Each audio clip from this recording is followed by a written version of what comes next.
Elle existe depuis une semaine et déjà la page Facebook de la Faculté des sciences économiques et sociales de l'Université de Fribourg réunit 400 étudiants. Une jolie performance quand on sait qu'ils sont actuellement 2000 à suivre ce cursus d'études. Alors pourquoi une faculté recourt aux réseaux sociaux pour entrer en contact avec ses étudiants? Tentative d'explication avec François Mouron et Henrik Olofsson. Partager des informations, des photos, des vidéos, réagir à un sujet, lancer des discussions. Aujourd'hui, c'est sur Facebook que ça se passe. C'est en tout cas ce que pense la Faculté des sciences économiques et sociales de l'Uni, qui se présente désormais sur le réseau social en ligne. Alors, vous êtes sur la page officielle de la Faculté des sciences économiques et sociales. Et puis, vous pouvez regarder ce qui se passe, commenter, dire j'aime ou je n'aime pas, partager des informations. Le but est donc de favoriser la circulation des informations et des échanges entre les étudiants et les professeurs, avec le décanat ou entre eux. On se rend compte que l'administration est dans des bureaux enfermés et on n'a pas accès direct aux étudiants. Et souvent, enfin pas souvent, mais il arrive qu'ils aient des demandes et ils ne savent pas où les adresser.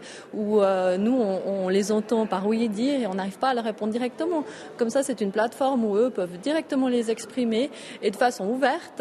C'est-à-dire, ils peuvent bien sûr nous envoyer un email, mais on répondra à une personne. Tandis que comme ça, ils peuvent l'exprimer devant toute la communauté et nous, on peut aussi leur répondre. La page Facebook, vraiment, elle est pour dialoguer avec les étudiants.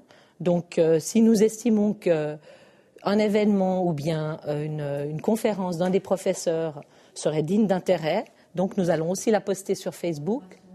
En une semaine, la page compte déjà 416 adhérents sur les 2000 étudiants de la faculté. La liberté de parole leur est garantie. Nous ne voulons rien censurer. Bien entendu, il faudra voir à l'usage, notre but, c'est de laisser parler librement, en toute transparence. Pour la faculté, Facebook est par exemple un moyen de répondre à tout le monde en même temps aux questions les plus fréquentes posées par les étudiants. Il n'est toutefois pas question de renoncer aux autres vecteurs de communication. On va dire que c'est un moyen complémentaire, c'est pas le seul moyen. On utilise des moyens plus classiques comme Internet, où là il y a toutes les informations. Et s'il devait y avoir une discussion importante, un sujet important, il est clair qu'on le reprendrait sur des moyens plus traditionnels. À terme, la faculté espère instaurer un réseautage entre les étudiants et ceux qui ont terminé l'Uni, ce qui pourrait, pourquoi pas, leur permettre de trouver un premier emploi une fois les études achevées.